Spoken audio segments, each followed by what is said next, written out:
Hi mga personalities, nagbabalik ang inyong princess. So ngayong araw nga isa punta kaming Katanawan. It's because may mission na naman ang inyong princess.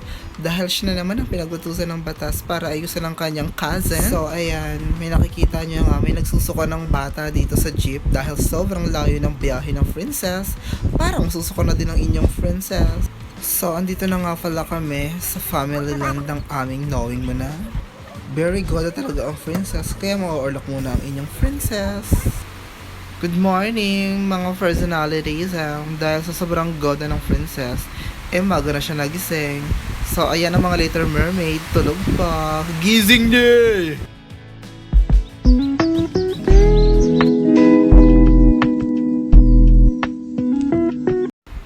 So ayan, pagkatapos nga mag-sightseeing ng princess, napag-desisyon na ng princess na magkape.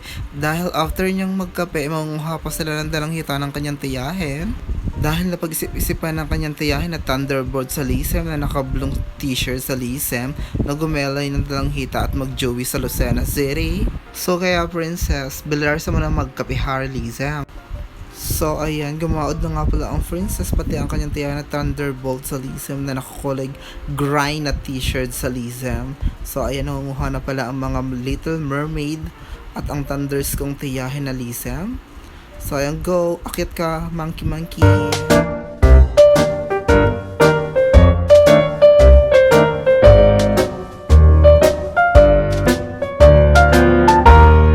So ayan, after namin magnakaw ng dalang hita, pinagbomba ko na ng Orvig itong dalawang Little Mermaid kong sumangkain at gaoda na kami for the do-eye, for the hairdo-zalism. So ayan, nag-starting na nga palang mag-hairdo ang inyong princess sa kanyang jinsan na Belartra.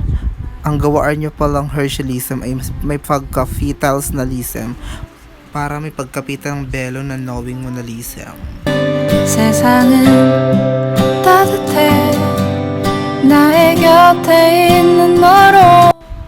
So after mag-Hershey ng princess, nag-proceed na pala siya sa pagduduay. So ayan, kinikilayan ng princess ang kanyang jinsan na Velartra. Lokayin nyo, Frita Diva parang Akira. Tsareng. So ayan, after kong ayusan ng aking jinsan, nag-start na rin mag-pictorial itong photographer ni madam. At chinika niya nga pala kay princess na emehin ko daw na ine-eme ko na may ine-eme-emehin at ine-eme-emehin ko na ang i-eme-emehin mo na. So ayan, nagpati na rin pala kay Kuya Manong driver. All ang fest! Guwape, Elisa! So ayan, nandito na nga pala si princess sa simbahan at nalulukoy ko na ang mga Thunderbolts, mga personalism at mga Little Mermaid na aligagak. Hindi alam kung anong atake ang gagawin nila, kung paano ang hanin ng mga abay at mga knowing mo na. Namimildahan nga pala ang princess dun sa babaeng nag-aas na skala mo, napaka-pretty, mukha namang hey, fine, laro. So sa part na to, ang atake ng mga knowing mo na is nagchichika ng I do cherish you for the depths of myself and beyond my control, I'll waiting so long. So chumika ng I do, yes, I did, ay whatever, basta yeli.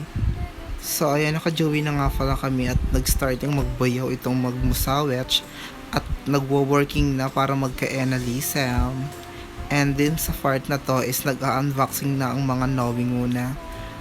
Live for the vlog. Unboxing. Hey, diba may Jomera? So ayan, nakalukay lang pala ako na nagpo-photo booth. Ayan, nakita ko pa nga ang Little Mermaid. Diba may Little Mermaid na nagpo-photo shots. So dahil di papakabot ang princess, napag-pictorial din ang inyong princess. Diba? Lukayin niyo ang inyong princess for posing. Go princess, posing ka lang DL.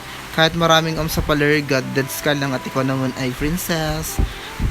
At di rin naman cafe sa yung mga at mamukhang shibuli o yung mga sa tabi Harmel. Go princess, pose ka lang. Diba?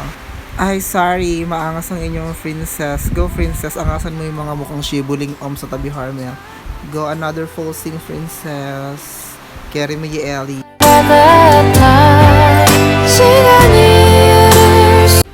So ayan, nalukay nga ng magmusawang itel na nagpapapictorial din ang kanilang princess.